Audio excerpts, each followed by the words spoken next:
The days after the hostage crisis brought change to Nexus Station. News of the attack spread across the galaxy, but so did something else. The story of a human who had saved 30 lives without killing a single enemy. A human who had shown more control and mercy than anyone expected. For the first time in generations, aliens began to look at humans differently. Kang Taiho resigned from his security job. He could not stay in his quiet corner anymore. His face was too well known now, his history too exposed. The Galactic Council had already sent representatives asking questions. Old allies from Earth had sent coded messages. The walls of his invisible life were crumbling. He sat in his small room, packing the few things he owned, when a knock came at his door. Yun Hana stood outside, holding a data tablet. "You are leaving," she said. It was not a question. "I have to." "No, you do not." She stepped inside without waiting for an invitation. "I have been reading about you. The real records, not the classified ones. The stories your own people tell about you." Taiho said nothing. "They call you the Ghost, the Shadow, the one who ended the war." Hana set down her tablet. "But do you know what they also say? They say you disappeared because you could not stand what you had become. They say you ran away from your own legend." "They are not wrong, maybe." Hana sat on his bed, looking at him directly. "But running did not work, did it? You came here to hide, and you ended up saving a princess. You tried to be invisible, and now the whole galaxy knows your face." Taiho remained silent, but his eyes showed something. Pain, weariness, the exhaustion of a man who had been fighting, in one way or another, for over a century. "What do you want from me?" he asked finally. "I want you to stop running." Hana stood and took his hand. Her fingers were warm against his cold skin. "I want you to see that maybe, just maybe, you are not meant to be invisible. Maybe you are meant to be exactly what you are. Someone who can fight but chooses peace. Someone who can kill but chooses mercy. The galaxy does not need another weapon. No, but maybe it needs an example." She squeezed his hand. "People look at humans and see weakness. They look at you and see something else. Something that scares them, but also makes them think. What if strength is not about conquering? What if it is about choosing when not to fight?" Taiho looked at her for a long moment. In her eyes, he saw something he had not seen in a very long time. Hope. Not for herself, but for him. Before he could respond, another knock came. He opened the door to find Princess Vela, dressed not in royal armor, but in simple traveling clothes. General Ron stood behind her, carrying a small bag. "Princess," Taiho said, "I did not expect you." "I am leaving Nexus Station," Vela said. "The diplomatic mission is complete. My advisors will handle the rest. I am returning to my homeworld." She paused. "I wanted to say goodbye." "Goodbye then." Vela smiled slightly. "You are not very good at this, are you?" "No." She laughed, and again it was that warm, real laugh that seemed so different from the cold princess who had arrived just days ago. "I have been thinking about what you taught me. About strength and restraint. About choosing mercy when violence would be easier. I taught you nothing. You learned on your own. Perhaps." Vela stepped closer. "But you showed me what was possible. A warrior who fights without hate. A soldier who protects instead of conquers. I want to bring that understanding to my people." General Ron spoke for the first time. "The princess has convinced the emperor to reconsider our policies toward humans.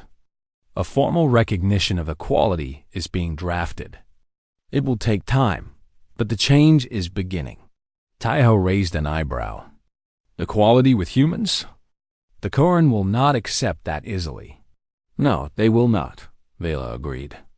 "There will be resistance. More extremists like Sarek, more challenges." She met his eyes. That is why I came to ask you something. Ask, come with me, to the Korin homeworld. Not as a prisoner or a trophy, but as an advisor, a teacher. She saw his hesitation and continued quickly. You spent a century hiding from what you are. What if instead you used it to build something? To help species like mine understand what humans truly are? Taiho was silent. Hannah spoke up. She is right. You cannot run forever. And you cannot stay here either. Maybe this is your chance to do something different. To be something different. I am tired of war, Taiho said quietly. This would not be war, Vela replied. This would be peace. Real peace, built on understanding instead of fear. She held out her hand. Please, I am asking not as a princess, but as someone who owes you her life. Help me build something better. Taiho looked at her hand, then at Hana, then at the small room where he had tried to disappear for 3 years. The ghosts of his past whispered in his mind. The faces of those he had killed, those he had saved, those he had lost. A century of blood and fire and endless running. Maybe it was time to stop. He took Viola's hand. I will try, he said, but I make no promises. Viola's smile brightened. That is all I ask. The next morning, a Koran diplomatic ship prepared to depart from Nexus Station. It was a graceful vessel designed for travel through the stars. Its crew was confused by the passenger list. A Koran princess, an old general, a human diplomatic assistant who had somehow talked her way on board, and a quiet human male whose records they could not access. Han Taiho stood at a window, watching the station grow smaller as they flew away. He did not know what waited for him in the Koran Empire. He did not know if he could be what they wanted him to be. But for the first time in longer than he could remember, he was moving towards something instead of away from it. Hana appeared beside him. Having second thoughts? Third and fourth thoughts as well. She laughed. Good. That means you are taking this seriously. They stood together in comfortable silence, watching the stars stream past Dot in another part of the ship. Vela was recording a message to be broadcast across the galaxy. She spoke carefully, choosing each word with precision.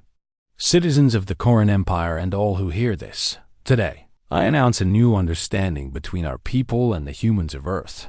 For too long, we have dismissed them as weak, as lesser beings unworthy of respect. We were wrong. She paused, thinking of the arena, of the hostage crisis, of the quiet man who had taught her more in days than she had learned in decades. Humans are not weak. They have simply chosen peace. They have the strength to destroy, but the wisdom to restrain. This is not weakness. This is a kind of power we should learn from, not mock.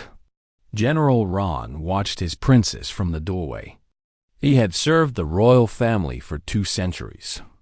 He had seen many leaders rise and fall, but he had never seen a transformation like this. Vela was becoming something new, something the galaxy needed. And somehow, it had started with a human security guard who refused to fight until he had no other choice. The message continued. I invite all species to reconsider their assumptions, not just about humans, but about themselves. True strength is not found in conquest or domination. It is found in the choices we make when we have power, in showing mercy to our enemies, in protecting those who cannot protect themselves. She looked directly at the recording device.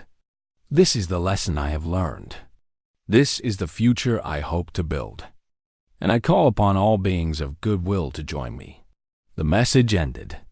Ron stepped forward. That will cause controversy, he said. I know. Many in the Empire will oppose you. I know that too. Vela smiled. But I have an advantage they do not.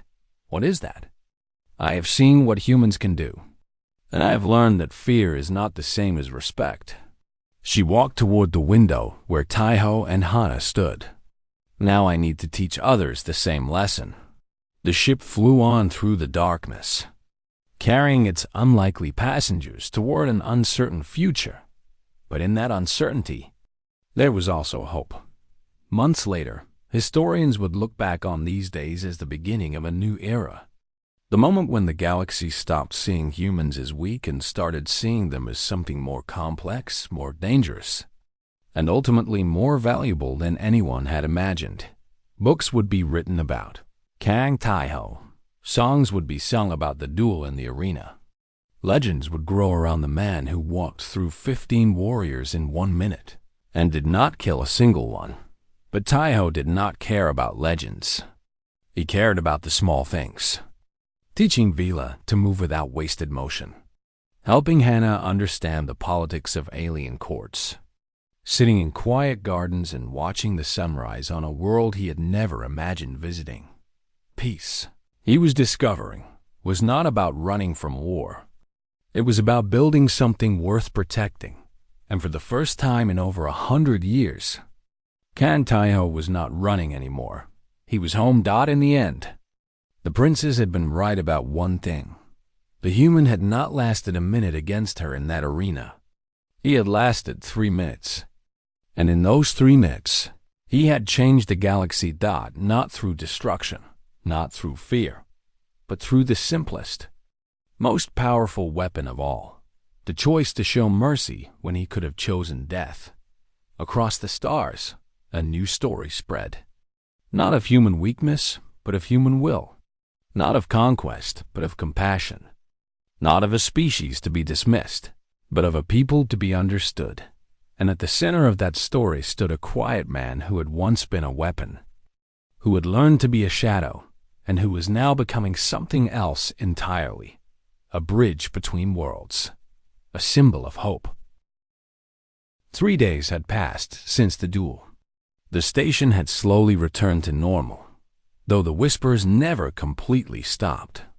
The video of the fight continued to spread across the galaxy, and with it, questions about humans that no one wanted to ask. Princess Viola had kept her distance from the other Corinne. She spent her time reading, thinking, and occasionally walking through the station like any ordinary visitor. The diplomatic negotiations continued without her, handled by her advisors. She did not care. Politics seemed so small now compared to what she had learned.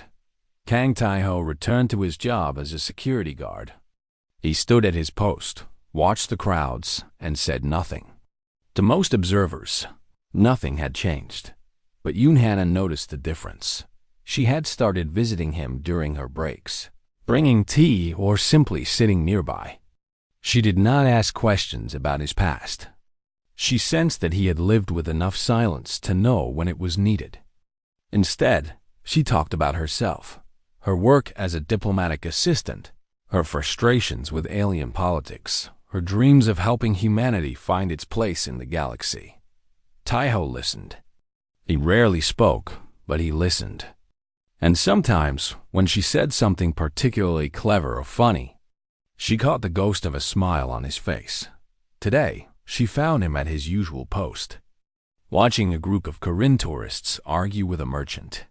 "The princess asked about you again," Hannah said, sitting on a crate nearby. "I know. She seems different. Quieter. Less." Hannah searched for the word. "Less like she wants to conquer everything she sees." "Losing can do that to a person," Tai-ho said, "if they are willing to learn. And you think she is willing?" Tai-ho considered the question. "Perhaps. It is too early to tell. But she is asking the right questions." "That is a start." Hannah smiled. "Look at you, almost optimistic. What happened to the mysterious silent type?" Before Tai-ho could answer, his attention shifted. His eyes moved to a group of Corinne who had just entered the market. They walked differently from tourists. Their movements were too smooth, too coordinated. Their hands stayed close to their bodies, ready to reach for weapons hidden under their robes. Soldiers, pretending to be civilians. "Hannah," Tai-ho said quietly, "I need you to leave, now." She saw the change in his posture and knew better than to argue. What is happening? Something bad. Go to the human diplomatic quarters and stay there. Lock the doors. But now. She left quickly, disappearing into the crowd. Taiho watched the false tourists as they spread through the market. He counted 15 of them. They were moving into position, covering exits, preparing for something. His old instincts, buried for so long, began to wake. The attack came suddenly. One of the Korin threw off his robe and raised a weapon. He fired at the ceiling, blasting a hole in the metal and sending sparks raining down. People screamed and ran in every direction. The other soldiers revealed themselves, blocking exits and grabbing hostages. Within 30 seconds, the market was a prison. Taiho melted into the chaos like water into sand. He moved through the panicking crowd, sliding between bodies, always finding the gaps. He reached a side corridor and pressed himself against the wall, watching. The leader of the attackers was a tall Korin with a scar across his face. He climbed onto a platform and addressed the terrified crowd. "Citizens of Nexus Station," he shouted. "I am Commander Sarek of the Korin Purity Guard. We have taken control of this section. 30 hostages have been secured. Any attempt to stop us will result in their deaths." The Purity Guard. Taiho had heard of them. Extremists who believed the Korin race was destined to rule the galaxy. They rejected peace and diplomacy. They hated any species they saw as inferior, especially humans. 3 days ago, Sarek continued, our glorious princess was humiliated by a human. This insult cannot stand. The galaxy must know that the Korin are not weak, that we do not bow to lesser species. He pointed at the crowd with his weapon. We demand the human called Kang Taiho. He will be brought here and executed publicly. If this demand is not met within 1 hour, we will begin killing hostages. 1 every 10 minutes until he is delivered to us. Taiho closed his eyes. He had known this would happen. The moment he stepped into that arena, the moment he revealed what he was, he had known it would attract enemies. He could run. He could disappear into the station, find a ship, and be gone before anyone noticed. He had done it before. He had spent a century running from his past, but somewhere in that crowd, there might be people like Hannah, innocent people who would die because of him. He opened his eyes. He was done running. Elsewhere on the station, Princess Viola received the news. General Ron rushed into her quarters with soldiers at his back. Your Highness, we must evacuate you immediately. The Purity Guard has taken the market district. They are demanding the human's execution. Vila did not move. In exchange for hostages? Yes, 30 civilians. Mixed species. Ron's face was grim. Sarek is leading them. He was expelled from the military 5 years ago for excessive violence.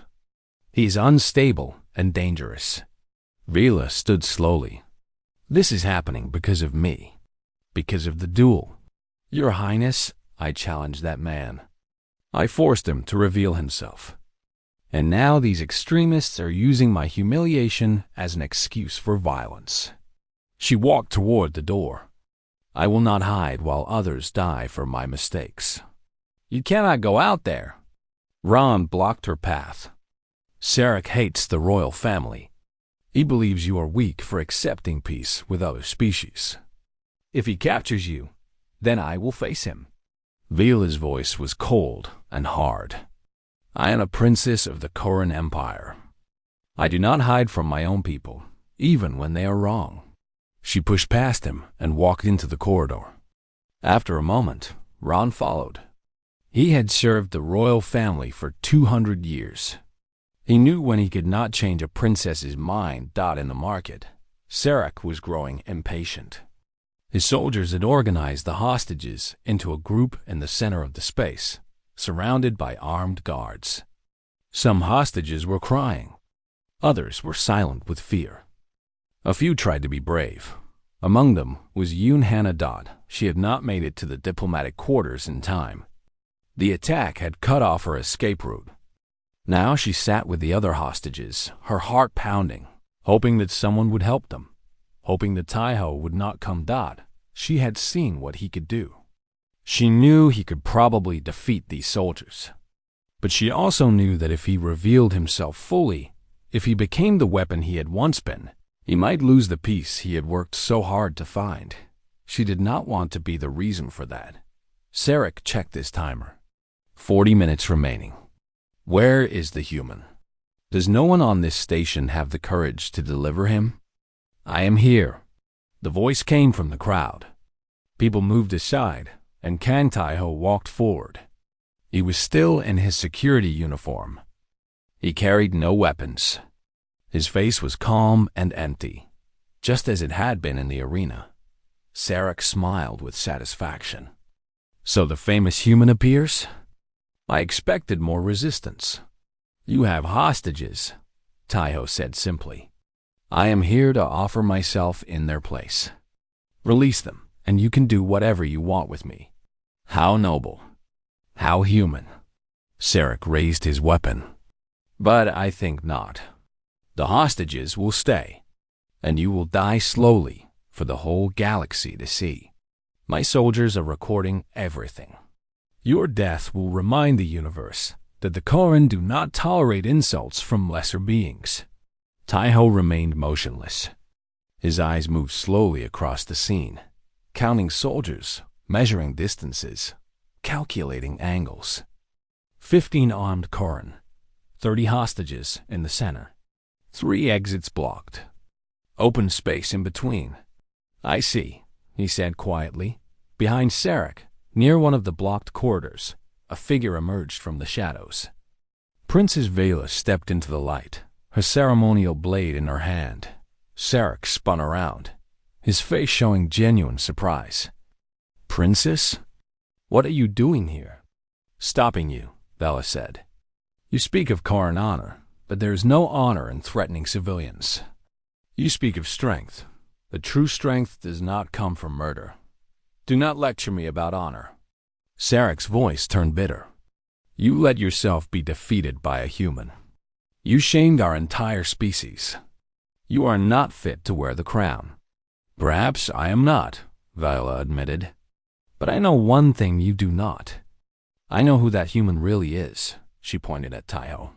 He could have killed me in the arena. He chose mercy. Do you think he will show you the same kindness? Sarek laughed. He's one human against 15 Korin warriors. He has no weapons. What can he possibly do? Viola looked at Taiho. Their eyes met across the distance. I am sorry, she said. I know you wanted peace, but these people need you. Taiho was silent for a long moment. Then he sighed, a small, tired sound. Stay near the hostages, he said to Viola. Protect them if any get past me, if any get past you. But Taiho was already moving to the hostages. It looked like he simply walked toward the soldiers. One moment he was standing still. The next, he was among them to the soldiers. It was different. Sarek shouted orders, but his voice was drowned by the sounds of impact. One soldier fell, then another. Taiho moved through them like wind through leaves. He did not fight like a Koran, with grand forms and beautiful techniques. He fought with brutal efficiency, each movement designed to disable, to incapacitate, to end the threat in the shortest possible time. A weapon flew from a soldier's hand. A knee buckled under precise pressure. A throat was struck just hard enough to silence. A shoulder was dislocated with a simple twist. 30 seconds. 5 soldiers down. The grand combat ring of Nexus Station was built for moments like this. It was a massive circular arena with seats rising up in rings toward the ceiling. Giant screens floated in the air, ready to show the fight from every angle. The floor was smooth metal, designed to be cleaned easily of blood. Today, every seat was filled. Aliens of dozens of species had come to watch the show. The Korin sat in the best sections, their silver skin glowing with pride. Other warrior races filled the middle seats, eager to see a princess demonstrate her skills. Merchants and traders took the cheaper sections, treating the event like entertainment. The human section was nearly empty. Only a handful of humans had come, and they sat with their heads down. They knew what was about to happen. They had seen humans die before in this galaxy. One more death would not surprise them. Yunhana sat in the front row of the human section. She had not slept all night. She had spent hours trying to find a way to stop this fight, but there was nothing she could do. Korin law was clear. The treaties were binding. The challenge was legal. She had also spent time trying to learn about Kang Taiho. She had searched every database. She could look through every record. But she found almost nothing. His file was thin, containing only basic information. Place of birth, Earth. Current job, security guard. No criminal record. No military history. No family listed. It was strange. Every person left traces of their life in the records. Jobs, schools, travel, medical visits. But Taiho's past seemed to have been erased. Or hidden. This worried her almost as much as the coming fight. The crowd suddenly grew louder. Trumpets played a Korin war song. Princess Vela entered the arena. She was dressed in full ceremonial armor, white and gold, polished until it shone like starlight. In her hand, she carried an energy blade, a weapon passed down through generations of Korin royalty. The blade glowed purple, humming with deadly power. She had trained with this weapon since she could walk. She knew 1,000 ways to kill with it. Vela raised her sword to the crowd, and they cheered. She smiled, enjoying their love. This was her world. Combat was her art. Victory was her birthright. General Ron sat in the royal viewing box, watching with troubled eyes. He had spent his own sleepless night researching humans. What he found only increased his worry. But the records were incomplete, damaged, or classified. He could not find the answers he needed. The princess had refused to listen to his concerns. She was too confident, too proud.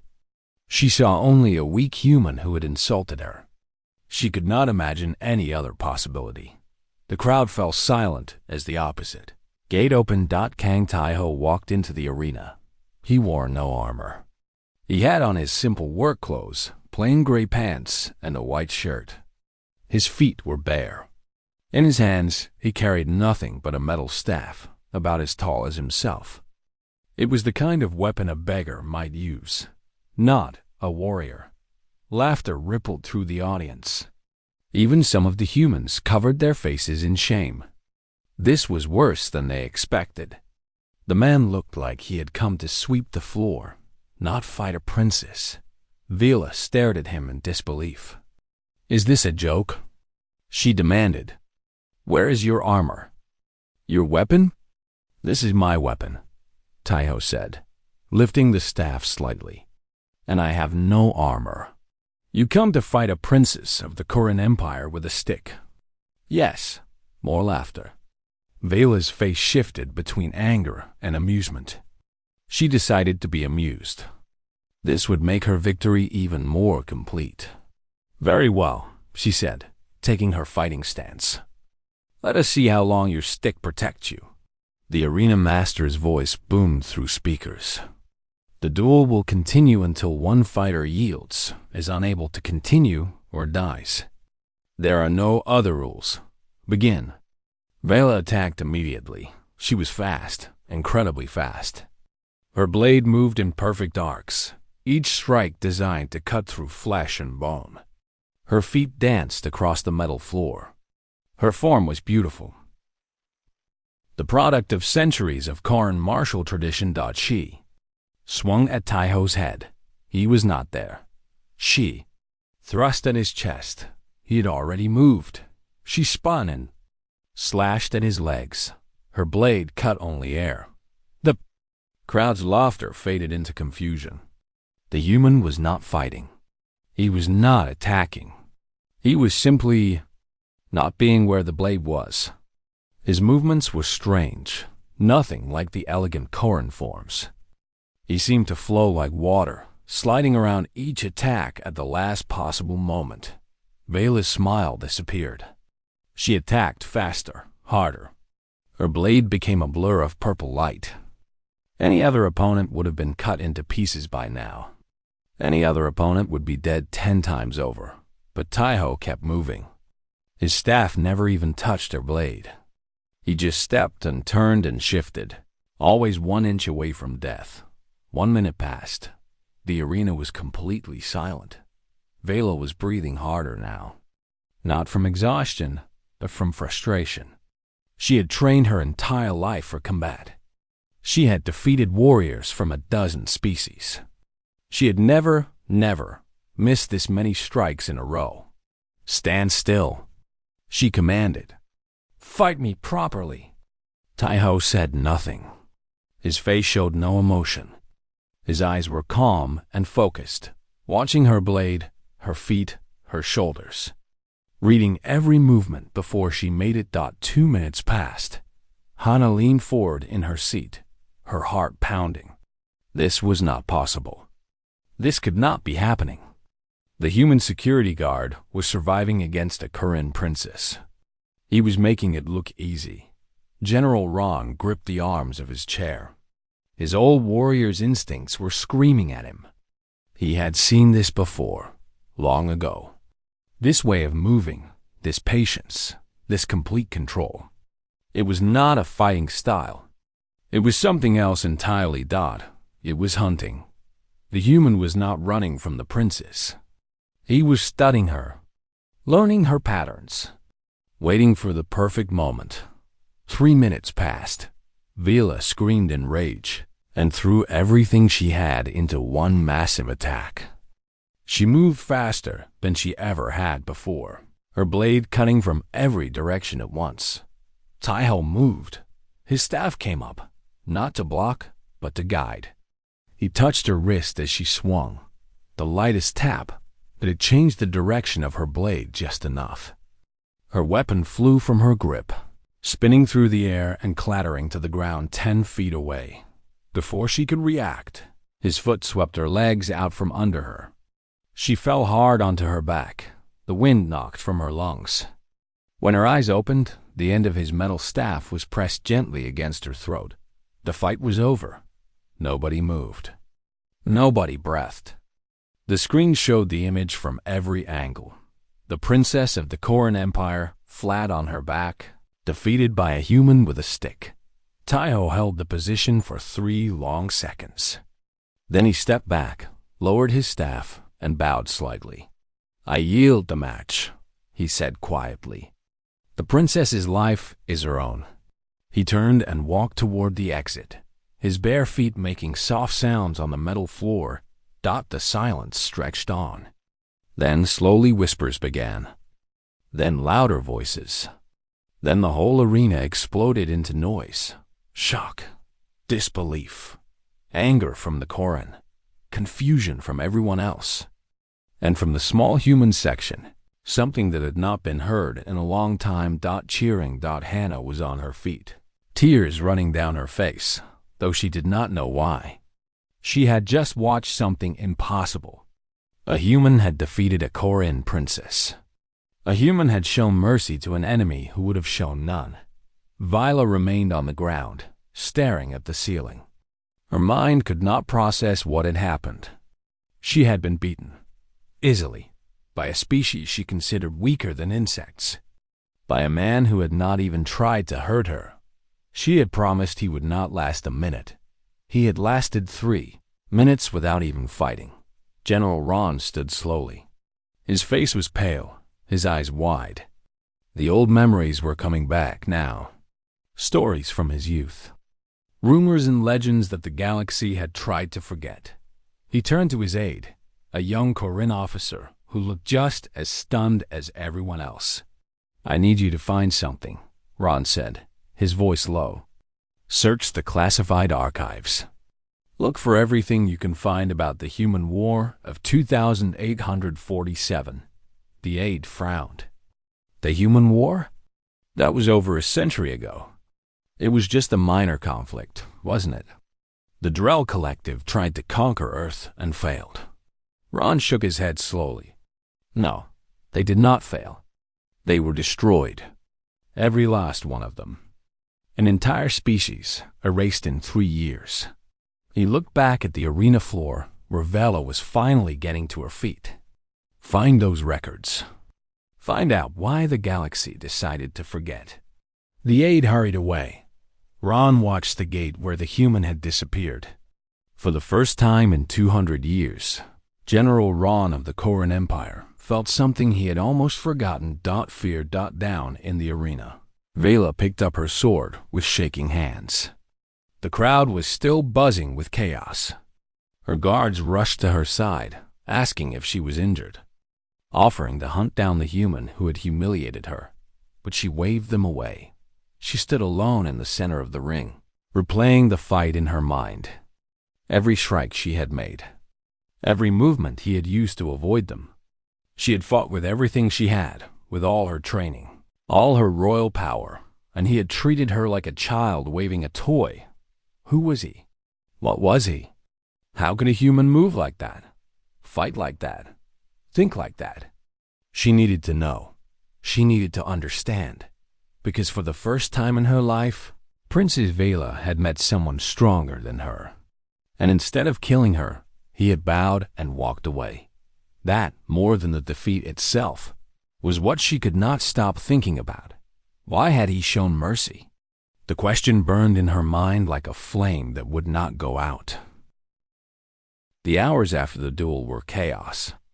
Nexus Station buzzed with rumors and arguments.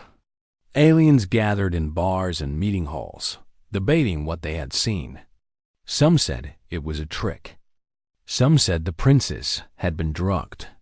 Some said the human had cheated. Somehow but no one could explain how the video had been watched millions of times already. It was spreading across the galaxy. And no matter how many times experts analyzed it, the truth was clear. A human had defeated a Koran princess in fair combat. Not with tricks or luck, but with pure skill. In the royal guest quarters, Princess Vela sat alone in her room. She had sent away her servants and guards. She did not want to see anyone. She did not want to hear their excuses or their attempts to comfort her. Her armor lay on the floor where she had thrown it. Her energy blade rested on the table, silent and dark. For hours, she had stared at nothing, replaying those 3 minutes over and over in her mind. She was not thinking about her pride anymore. Pride was empty, a thing for children and fools. She was thinking about the human's eyes. Those calm, empty eyes that had watched her every movement without fear, without hate, without anything at all. What created eyes like that? She stood and walked to her information terminal. Her fingers moved across the controls. Search records for Kang Tai-ho, she commanded. Human, currently employed on Nexus Station. The system hummed and produced a thin file. Birth date, employment history, basic identification. Nothing useful. Search deeper, she said. Military records, combat training, enhanced security clearance files. The system paused. Then a message appeared.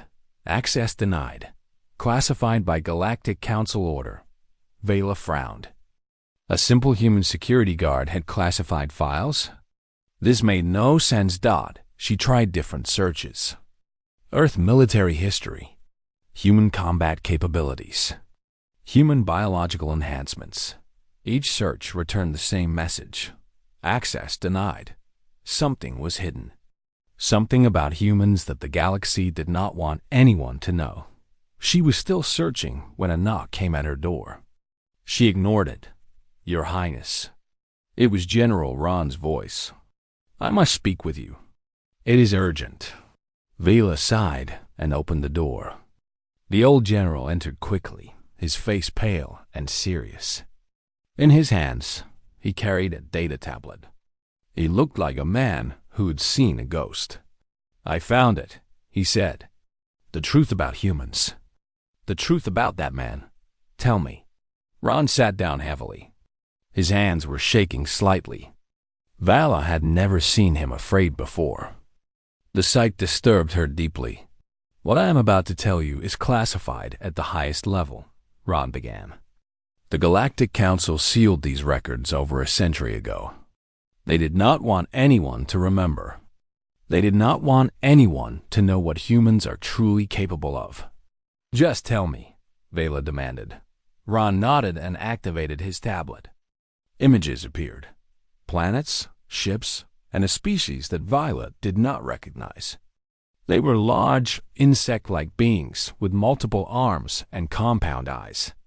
"The Drell Collective," Ron said. "They were once one of the most powerful species in the galaxy. They had conquered 40 worlds.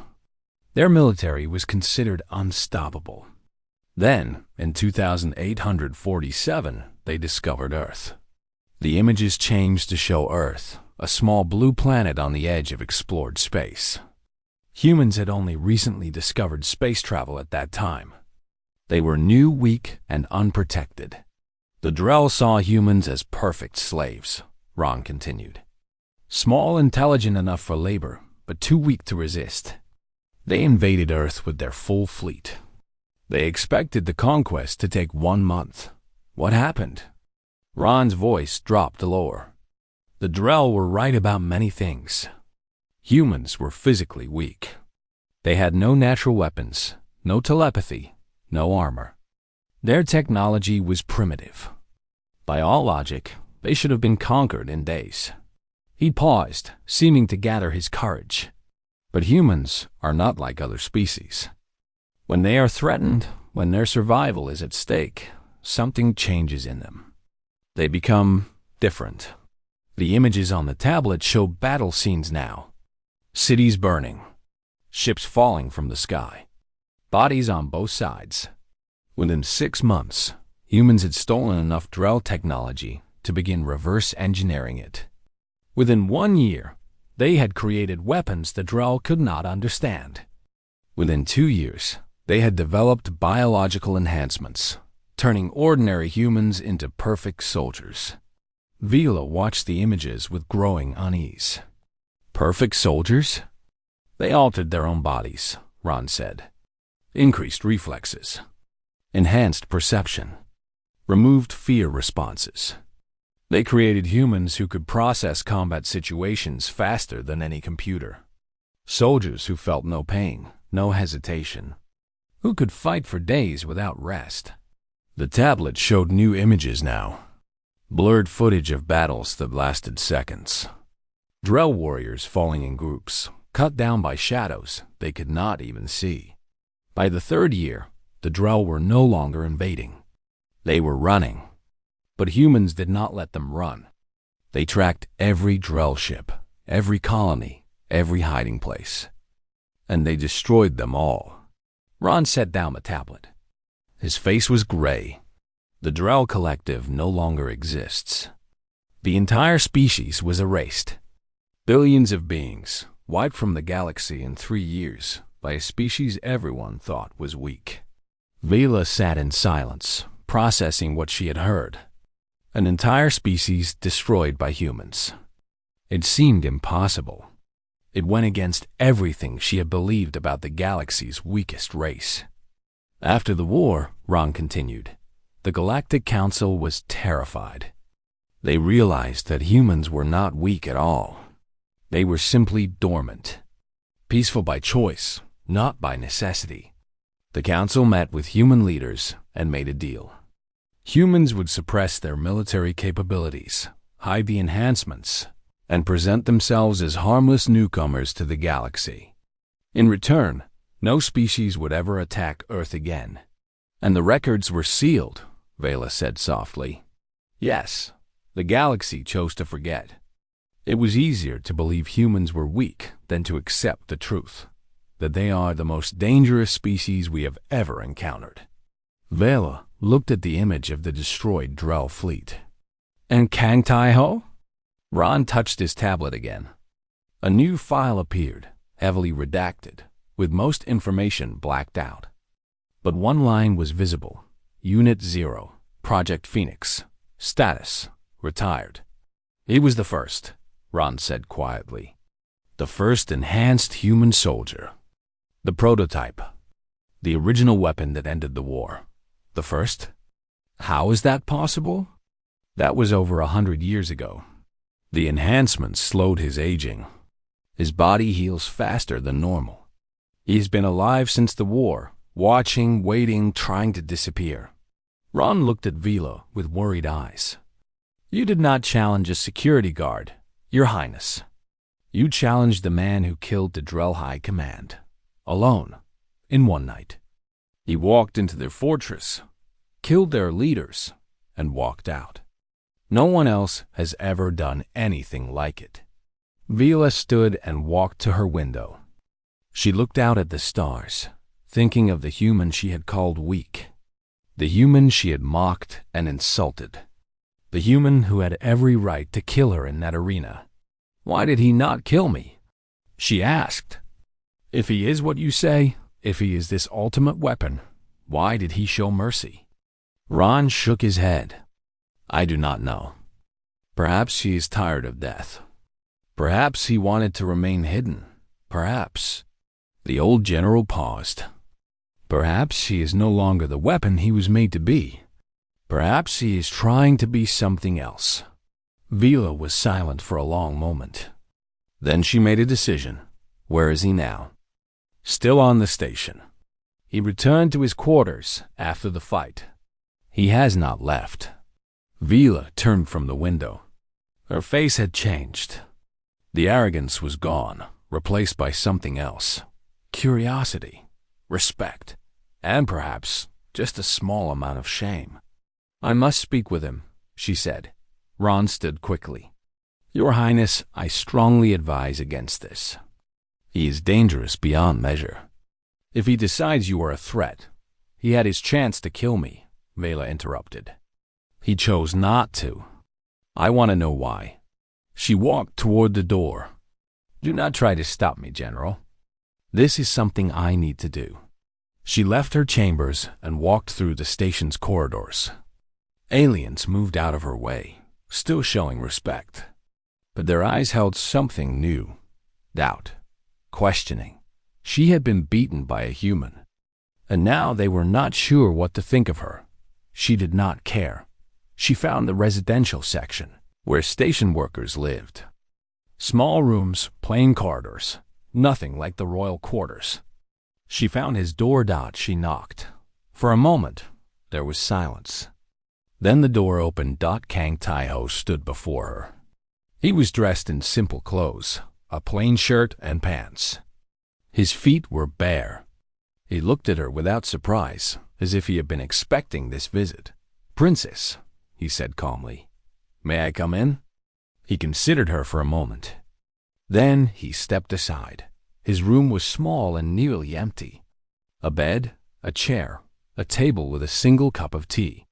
No decorations. No personal items. It was the room of someone who owned nothing, wanted nothing, expected nothing. Vila stood in the center of the room, suddenly unsure of what to say. All her royal training, all her confidence, seemed useless here. This man had seen things she could not imagine. He had done things she could not understand. Finally, she asked the question that had burned in her mind since the arena. Why did you spare me? Tai-ho looked at her with those calm, empty eyes. Then he turned and walked to his window, looking out at the same stars she had been watching minutes ago. Because I am tired of death, he said quietly. I came here to escape what I was, not to become it again. I read about you, Vela said. What you did in the war. What you are. Nexus Station floated in the darkness of space like a giant metal flower. It orbited a dead star, far from any empire or government. This made it the perfect place for trade, diplomacy, and secrets. Thousands of aliens from hundreds of worlds walked its corridors, every day. They came to buy, sell, and make deals that could not be made anywhere else. Among all these strange and powerful creatures, humans were considered the weakest. They had no claws, no telepathy, no natural armor.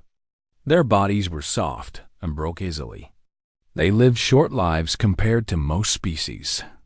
The galaxy had accepted humans into their community only 50 years ago, and most aliens still looked down on them like children who had wandered into an adult world. Kang Taiho was one of these humans. He worked as a security guard on Nexus Station, watching over a small section of the market district. He was 34 years old, with short black hair and a face that rarely showed emotion. His uniform was plain and gray. He carried no visible weapons. Most days, he stood quietly in his corner and watched the crowds pass by, without really seeing them. Nobody paid attention to Taiho. That was exactly how he wanted it. He had come to Nexus Station 3 years ago, looking for peace, looking to forget. The scars on his body were hidden under his uniform, but the scars in his mind were harder to cover. Every night, he dreamed of fire and blood. Every morning, he woke up and forced himself to be calm, to be invisible, to be nobody. Today started like any other day. Taiho arrived at his post early, nodded to his supervisor, and took his position near a fruit stall run by a four-armed merchant. The market was busy. Aliens of all shapes and sizes moved through the narrow paths between stalls. The air smelled of strange spices and exotic foods. Then the crowd began to part. Taiho noticed it immediately. The aliens were stepping aside, pressing themselves against the walls. Their faces showed fear and respect in equal measure. Something important was coming. A group of tall, elegant beings walked through the market like they owned it. They were Koran, members of the most powerful warrior empire in the known galaxy. Their skin was pale blue, almost silver. Their eyes glowed faintly purple. They wore armor that seemed to flow like liquid metal. The Koran had conquered 12 star systems. Their warriors were legendary. Their nobles were treated like gods wherever they went. And at the center of this group walked someone who made even the other. Koran seemed small. Princess Vela. She was beautiful in a cold, dangerous way. Her silver hair floated behind her like silk and water. Her armor was white and gold, decorated with symbols of her royal blood. She walked with perfect confidence, her chin raised high. She had never lost a fight in her entire life. She had never been denied anything she wanted. Behind her walked an older Koran male with gray in his hair and wisdom in his eyes. This was General Ron, her military advisor. He had served the royal family for 200 years. He watched everything with careful attention. Taiho stayed still at his post. He watched the royal group pass with the same empty expression he always wore. They would walk by. They would not notice him. He would remain invisible. But fate had other plans. A small alien child, no bigger than a dog, ran through the market chasing a floating toy. It crashed into Taiho's legs, bounced off, and stumbled directly into the path of Princess Viola. Taiho moved without thinking. His training, buried deep but never forgotten, took over his body. He stepped forward, caught the child before it could touch the princess, and pulled it back to safety. But in doing so, his shoulder brushed against Princess Viola's arm. The entire market went silent. Viola stopped walking. Her guards immediately surrounded Taiho, their weapons appearing in their hands like magic. The child's mother rushed forward, grabbed her baby, and ran away without looking back. Taiho stood perfectly still. He kept his hands visible and his eyes low. "I apologize," he said quietly. "It was an accident." Vela turned to look at him. Her purple eyes were filled with disgust, like she had stepped in something dirty. She examined him from head to toe, taking in his plain uniform, his ordinary human features, his complete lack of importance. "A human touched me," she said. Her voice was musical but sharp, like a beautiful knife. "A human dared to put its hands on a princess of the Koran Empire." "It was not intentional," Taiho replied, his voice calm. "I was protecting the child." "Protecting?" Vila laughed. The sound had no warmth in it. "What would a human know about protection? Your species cannot even protect itself." The Koran guards laughed with her. The watching aliens said nothing, but many of them nodded in agreement. Humans were weak. Everyone knew this. Taiho said nothing. He simply waited for them to leave. But Vila was not finished. "Look at this creature," she announced to the crowd. "It stands there like a statue, too stupid to even feel shame. This is what happens when lesser species are allowed into civilized space." General Ron stepped forward slightly. "Your Highness, we should continue to the diplomatic chambers." The negotiations can wait," Vela interrupted. She was staring at Taiho with growing anger. His calmness bothered her. His lack of fear was an insult. This human will apologize properly. On its knees, Taiho raised his eyes to meet hers. Just for a moment, something flickered in his gaze, something old and dark that he quickly buried. "I have already apologized," he said simply. The crowd gasped. A young human woman pushed through the watchers. She had been shopping nearby and had seen everything. Her name was Yoon Hana, and she worked as an assistant to the human diplomatic team on the station. She was smart and brave, sometimes too brave for her own good. "Please," Hana said quickly, stepping between Taiho and the princess. This man meant no offense. He was only trying to help a child. Surely the princess can show mercy for such a small matter. Vela's eyes moved to Hana like a predator noticing new prey. Another human speaks without being asked. "Your species truly has no understanding of proper behavior." "I apologize for interrupting," Hana said, bowing her head. "But I know the laws of this station. Minor accidents are not grounds for punishment." Vela smiled. It was not a kind smile. "You are correct," she said. "Accidents are not punished, but insults are addressed through challenge." She looked back at Taiho. "I, Princess Vela of the Koran Empire, challenge this human to formal combat in the arena, tomorrow, at noon." General Ron's eyes widened slightly. This was extreme, even for the princess. Hannah's face went pale. "Your Highness, please reconsider. He is just a security guard. He has no combat training. This would be execution, not a duel." "Then he may refuse," Vela said, her smile growing wider. "Of course, under Koran law, refusing a royal challenge from an offended party means death. And this station honors our treaties." She tilted her head, looking at Taiho like a cat looking at a mouse. "What do you choose, human? A quick death now, or a slightly slower death in the arena?" The crowd waited. Even the air seemed to hold its breath. Taiho was silent for a long moment. His mind traveled back through years of buried memories. He thought of blood and fire, of screaming and silence. He thought of all the reasons he had come to this forgotten corner of space. All the things he had tried to leave behind. He let out a small, tired sigh. "I accept," he said. Vela clapped her hands together in delight. "Wonderful. I do enjoy a bit of sport." She turned to walk away, then paused and looked over her shoulder. "You won't last a minute against me, human. I promise you that." The Koran group continued on their way, leaving the market buzzing with whispers and shock. Aliens looked at Taiho with pity. Some laughed at his stupidity. Others simply shook their heads at another human about to die for nothing. Hannah grabbed Taiho's arm. "What are you doing?" "She kill you."